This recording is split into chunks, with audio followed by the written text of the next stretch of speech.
Hey guys, what's up? This is What the Tech, and this is my 2016 MacBook Pro. It's my everything machine. It does all my editing, my schoolwork, and everything in between.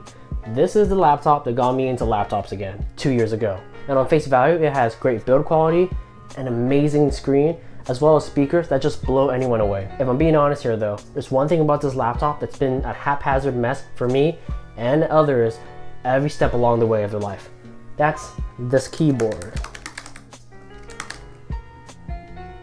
Also bad enough that there's a change.org petition, a fairly large size one too, calling on Apple to refund/recall/repair their keyboards. Okay, so what exactly did they do to mess up on the keyboard?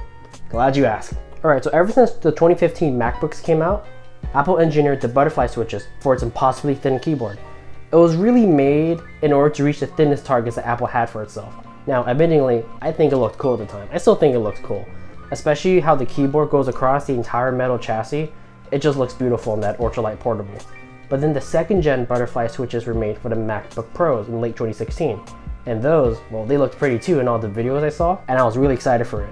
Yes, even the touch bar. But as it turns out, there was a nasty surprise for the hundreds of thousands of people who waited patiently for the new MacBook Pros. It was this guy and his keyboard. It was a stunning failure. So what exactly made it a stunning failure? That's a pretty big claim. The thing is, they're highly susceptible to failure if any debris or dust were just to fall into them. You know, that thing that surrounds us that we can't really control. It causes them not to register any hits, and if they did, it would jam up and cause like times 10 presses, or sometimes not at all. And as I'm sure you guys are aware, Apple actually has a post that recommends a remedy for fixing this problem on how to clean your keyboard and the ludicrous methods you have to do for it. I have never done this yet out of self-respect, and I'm sure there are countless others who just scratched their head and went, wait, is this seriously how I clean my laptop? This is one of those things that's hard to admit, but Apple chose design over form in this case. Sure, it looks better. I'll be the first one, actually no, I probably won't be the first one to say this. I think the laptop looks cool with those thin keys, but the whole thing is just too likely to fail. Alright, so here's the receipt I got on my laptop, and here's a PDF of my repair I got just 3 months later. Look at that. In just 3 months, my brand new machine. I thought I messed it up, but it turns out it wasn't me. Other people had this issue as well. The keys started jamming.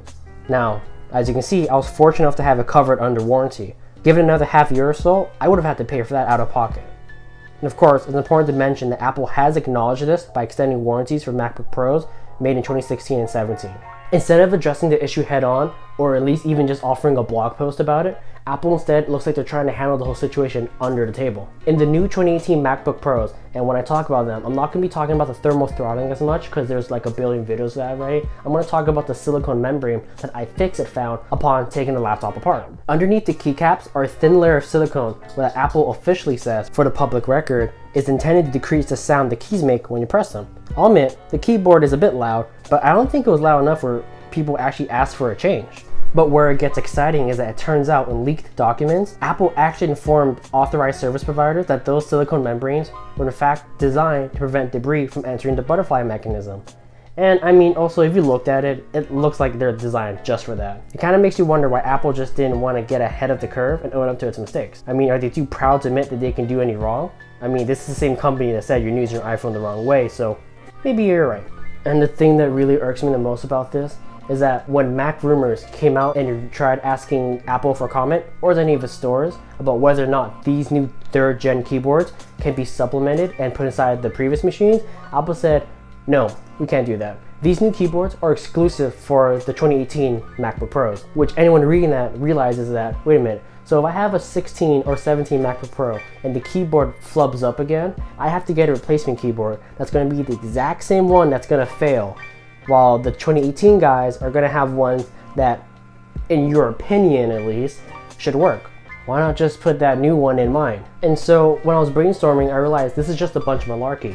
There's no way it's a money issue, because if it was, it would be cheaper to actually do a one-stop fix instead of replacing keyboard every couple of years or so, even if the upfront cost of that new 3rd gen keyboard is just a little bit more. I mean, really, I don't get why Apple doesn't put the new 3rd gen keyboards into machines like mine or the 2017 one, because it's a huge PR win. Apple gets to walk away saying that they care about the consumers are happy, but if you put on your tinfoil hat just like me, you realize that they just don't care.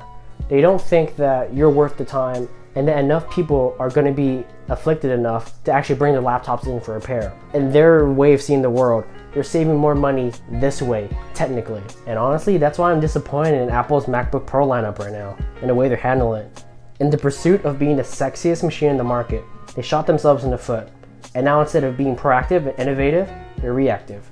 Instead of wowing people, they're fixing mistakes that they've made. Personally, I believe, and I think other people believe this as well, that when a company makes a mistake, when they wrong their consumers, if they just came out and apologized and owned up for what they did and asked for forgiveness, a lot of people are willing to forgive them and give them that trust again that they're not going to do it again. I mean, do you guys remember what Samsung did about the whole Note 7 fiasco? They had a great outreach program. They made sure people who bought the phone were able to grab a new one of equivalent value, and eventually they made the hard decision of issuing a recall to get those phones off the market. And Samsung was apologetic all throughout the way. They also even apologized in an official keynote as well. And that's how you handle a situation like this. You control the narrative, you get out and ahead of the curve, and you dictate the message. And thanks to that, they're doing better than ever. People trust them again. They're not going to be worried about their phones blowing up in their pockets. But also the cynic in me kind of goes like, why would Apple care? It's a laptop. You don't buy one every year. You buy one every 5 years or so. With that, they already made their money off of you. And hopefully when it's time to make your next laptop purchase, you probably forget. Well, coming off of that sad note, thanks for watching What the Tech. Don't forget to leave a comment. I do read all of them. Especially leave a comment, by the way, if you have a MacBook whose keyboard is starting to act up on you.